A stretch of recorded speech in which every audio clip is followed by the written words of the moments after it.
diagnostik tes SQL, membangun database, mungkin namanya toko kita saja, terus isi data dan latihan query. Sebelumnya pernah nggak saya ajarin untuk menggunakan One Compiler berbasis web? Pernah? Pernah, Pak. Oke. Nanti kita akan gunakan One Compiler di sesi ini. Nah, kontrak kuliah udah pernah saya jelaskan itu apa perbedaan antara basis data pertama sama basis data yang kedua yang disebut dengan basis data lanjut.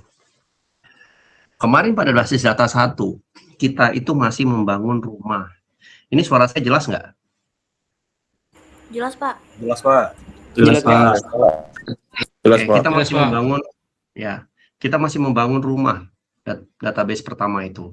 Bagaimana definisi dan konsep basis data, ERD, pemodelan, udah diajarin kan kemarin ERD? Diajarin, Pak. Ya, Sudah, Pak. ada normalisasi sudah. Sudah, Pak. Nah, Sudah, Pak.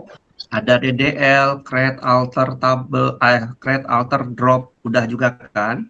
Sudah, Pak. Ada DML, insert, update, delete, ada aljabar relasional, tapi join dasar saja. Nah, pada saat basis 2 ini, kita bagaimana belajar merawat dan mengamankan.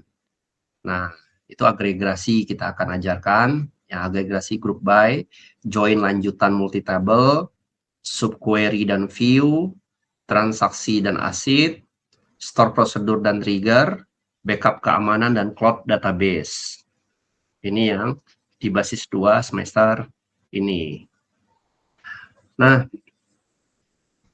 14 pertemuan di semester ini, itu kita masuk dalam, ini review yang saat ini, agregasi pertemuan berikutnya dan group by, join lanjutan, subquery dan view, transaksi ACID, constraint dan index, store prosedur, trigger dan otomasi, backup dan keamanan, integrasi database dan aplikasi, database skala besar dan cloud, studi kasus, project mini, serta review dan evaluasi. Ini ada 14 pertemuan. Oke.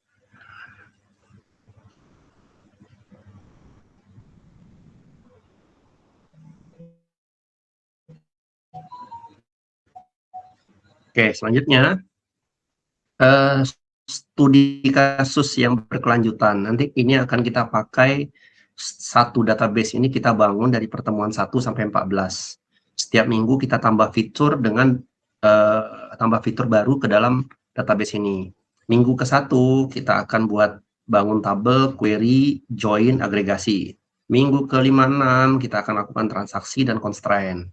Minggu 7-8 kita lakukan store prosedur dan trigger. Minggu 9 sampai 11 kita lakukan backup dan integrasi cloud. Minggu ke-5, minggu 12 sampai 14 kita studi kasus dan project mini. Ini yang akan kita lakukan selama kita perkuliahan nanti semester ini. Oke, berikutnya adalah diagnostik tes SQL. Seberapa ingat SQL, sintak SQL kalian misalnya dari mata kuliah basis data kemarin. Ini sekedar review untuk diagnostik tes soal. Misalnya, buatlah tabel mahasiswa dengan kolom ID primary key sebagai primary key, nama, name itu di kita mungkin NPM, dan jurusan di sini. Ini diagnostik tes soal pada saat kita membangun, kemarin kita ada contohkan membangun satu tabel, misalnya tabel mahasiswa. Pernah nggak kita buat kemarin tabel mahasiswa? Pernah, Pak. Pernah, Pak. Terus tes yang kedua itu kemarin itu kita memasukkan data mahasiswa dan kita membuat suatu perintah mengambil data dengan nama select from mahasiswa where jurusan sama dengan teknik informatika. Ya, jadi ini adalah cara kita melakukan. Jadi insert into mahasiswa Dan kita bisa mengambilnya dengan select nama, NIM from mahasiswa, where jurusan teknik informatika.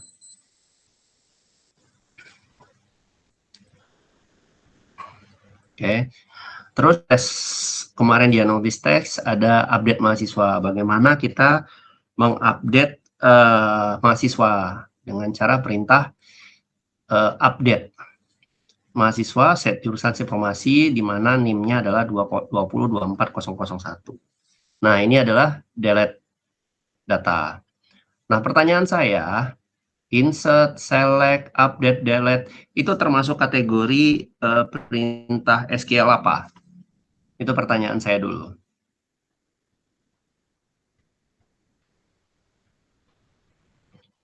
Ayo, itu masuk perintah SQL apa?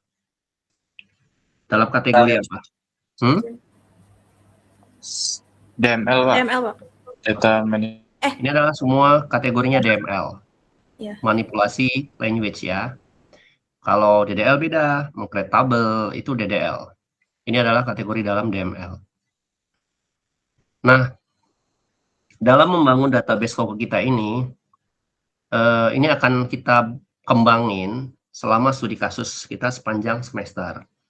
Dan ini kan sebenarnya kita sambil belajar. Itu kalian bisa menggunakan juga AI sejenis ChatGPT, Gemini, dan segala macam AI yang kalian pakai. Itu juga bisa. Kalian mengembangkan ilmu kalian, sekarang udah zamannya, saatnya udah gunain pakai AI. Jadi kalau misalnya saya mengarahkan, tapi kalian bisa ngembanginnya itu di AI. Jangan kalian terpaku dengan hanya materi saya yang cuma sedikit, tapi kalian tidak eksplor lebih banyak. Kalau cuma kalian belajar materi saya yang sedikit ini, kalian tidak akan bisa sampai, ilmunya nggak akan dapat. Karena zaman sekarang udah terlalu canggih. Jadi yang model pembelajaran sekarang adalah saya memberikan konsep-konsep dasarnya saja. Kalian yang mengembangkan sendiri dengan membaca, dengan bertanya dengan AI. Itu akan jauh lebih bagus. Tapi kalau seandainya ada yang diragukan dari AI, antara jawabannya yang didapat dari AI, kalian bisa tanyakan ke saya, Pak, kenapa ya AI-nya menjawabnya begini? Kenapa nggak begini gitu? Nah, itu bisa sekalian pertanyakan dengan saya. Itu boleh, kalau ada yang keraguan. Oke, selanjutnya. Ini struktur database yang akan kita buat untuk dalam pembelajaran nanti selanjutnya. Ada kategori, produk, pelanggan, pesanan, detail pesanan. Ini adalah contoh. Dan ini saya buat contohnya sederhana dan saling berelasi. Ya. Nanti akan saya unggah saja ini. Unggah saja ke dalam absensi. Saya sudah buat satu absen online, tapi karena ini belum saya publish, mungkin pertemuan selanjutnya nanti absen sekalian 2 kali aja.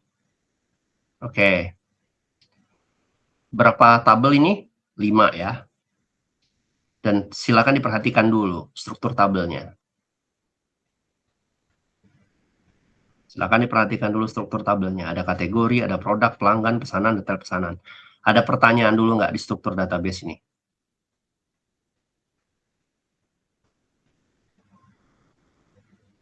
Ada pertanyaan dengan struktur database ini? Tidak, Pak. Oke. Saya lanjutkan. Langkah pertama adalah buat database dan tabel kategori. Ya, itu langkah pertama, kita buat database dan tabel kategorinya. Oke. Langkah kedua, itu tabel produk. Kita akan membuat tabel produk dengan datanya. Oke. Langkah ketiga, kita membuat tabel pelanggan. Oke. Sudah itu, kita membuat langkah berikutnya adalah tabel pesanan dan detail pesanan. Kita membuat tabel pesanan dan membuat tabel detail pesanan. Nah, masalah sintak ini ada yang nggak tahu nggak? Pasti sudah diajarin kan kemarin di basis data 1? Sudah, Tahu Pak. ya? Paham ya? Sudah, Pak. Oke. Terus pertanyaannya, diskusinya, kenapa perlu field atau kolom harga saat beli? Nih, di sini ada harga saat beli. Coba kita lihat. Mana harga saat beli? Nah, di sini. Di detail pelanggan, pesanan, itu harga ada saat beli. Karena harga itu bisa saja naik di sini. Di kolom detail pesanan itu harga saat beli. Itu disimpan harga saat belinya. Nah, kenapa itu harus ada? Karena produk itu bisa berubah harganya. Jika hanya ambil dari tabel produk, maka udah nggak sahih lagi. Misalnya, kalau kita relasikan harga saat beli ini, ya, kita tidak buat fill ini, tapi harganya kita relasikan ke tabel produk. Produk ada harga. Nah, kita relasikan ke tabel produk karena dia ada harga gitu. Tapi ketika produk harganya naik, seolah-olah yang histori yang pernah membeli produk itu harganya sama dengan harga saat itu. Padahal yang kita inginkan adalah harga saat dia beli. Makanya ada histori namanya harga saat beli. Menghindarin kalau terjadi produk naik, histori pesanan orang-orang customer sebelumnya atau pelanggan sebelumnya itu nggak hilang, dia pada saat itu beli harga berapa gitu, itu nggak hilang. Paham? Sampai di sini nggak Paham, Pak. Paham, Pak? Oke.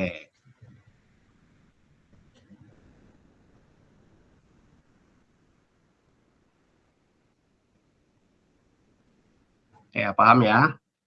Oke. Itu makanya di sini ada fill harga saat beli. Ini. Karena harga produk bisa berubah seiring waktu. Jika hanya ambil dari tabel produk, laporan penjualan lama ikut berubah harganya. Jadi bisa kacau nanti pelaporannya. Misalnya, Budi beli laptop Januari 2026. Harga di tabel produk 7.500.000. Harga saat beli 7.500.000, ya kan? Terus kemudian bulan April tahun 2026, harga naik berubah jadi 8 juta. Tapi harga saat beli si Budi tidak ikut berubah 8 juta. Karena dia tidak direlasikan ke tabel harga di produk. Tapi dia langsung dimasukkan harga 8 jutanya. Nah, ini yang akan membuat jadi kita bisa lihat histori harga-harga sebelumnya. Oke, bagian ini membahas tentang isi data dan latihan query. Oke, latihan 1, misalnya latihan 2, latihan 3. Oke, sekarang untuk latihan ini saja, saya memberikan satu one compiler. Kalian cek aja dulu one compiler ya, ngetes ya. Tapi datanya udah saya isi. Bentar, saya cek dulu linknya.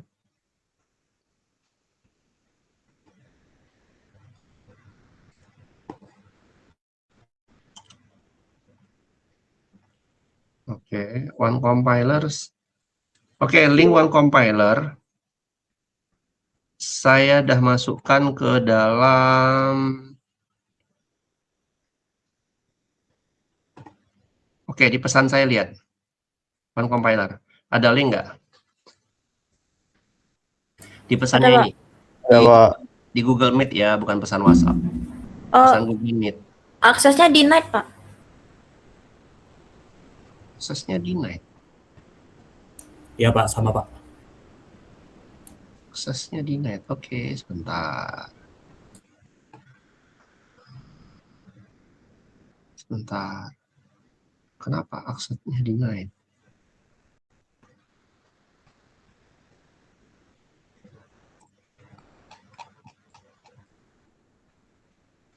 Bentar ya.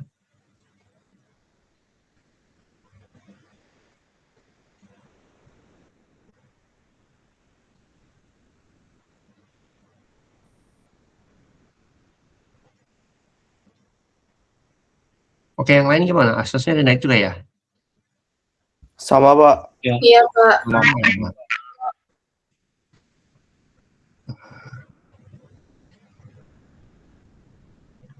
Oke, sekarang coba.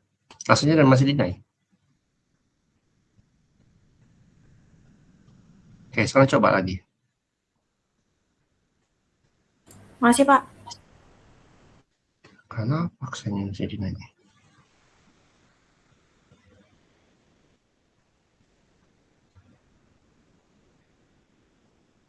Oke, sebentar.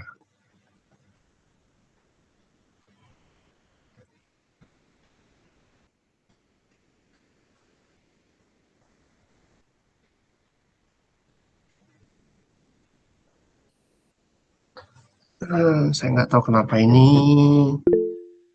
private.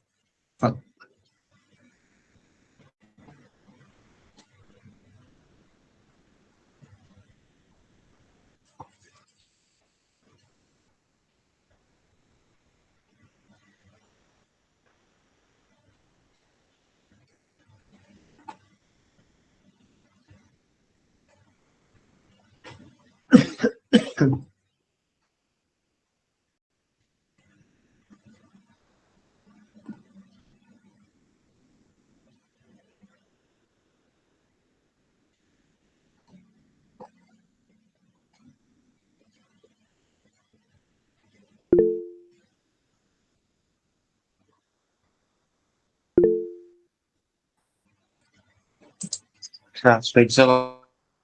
Sekarang udah coba, udah bisa? Sudah, saya sudah bisa. Ada yang udah bisa atau Sudah belum? Pak, sudah bisa Pak. Sudah Pak. Oke, Udah, Pak. ya udah. Oke, dicoba, dicek dulu. Saya kasih waktu 5 menit, tapi jangan bersuara, dicek dulu. Di uji coba, itu ada beberapa data, udah saya masukkan sebagai simulasi. Terus lebih baiknya kalian copy aja juga skripnya ini untuk membantu kalian untuk belajar mengquery-nya. Udah bisa ya akses semuanya ya?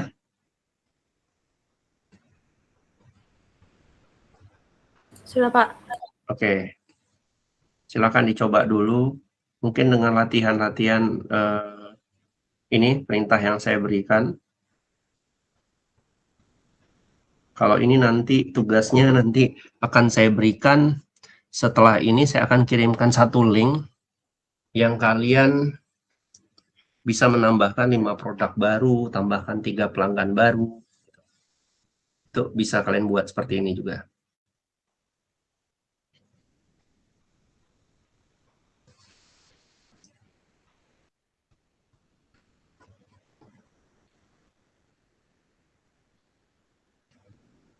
Silakan dicoba dulu ya. Saya kasih waktu 5 menit.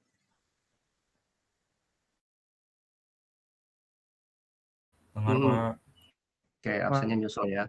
Untuk tugas ini, saya akan berikan satu link untuk kalian nambahkan 5 produk baru, tambahkan 5 pelanggan baru, terus kalian buat select where-nya.